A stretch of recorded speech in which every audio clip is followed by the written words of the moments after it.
mendapatkan penguasaan. Hantaran Hamati kepada Arif Aiman, tidak offside.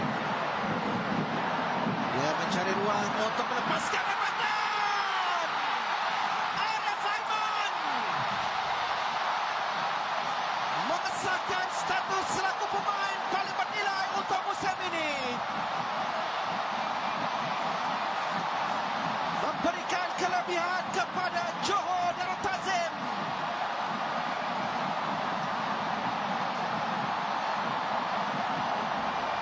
Zarif Irfan kecewa, begitu juga dengan para penyokong Seri Pahang. Tetapi penyokong-penyokong Sang Harimau Selatan meraihkan kedudukan pasukan mereka yang kini sedang mendahului.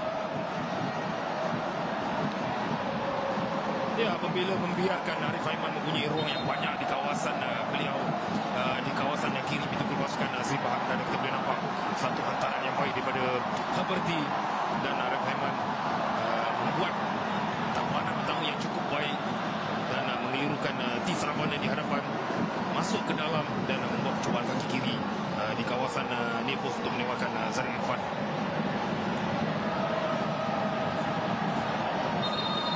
Ada tepisan, ada sentuhan yang dapat dilakukan oleh Zarif, tetapi itu tidak cukup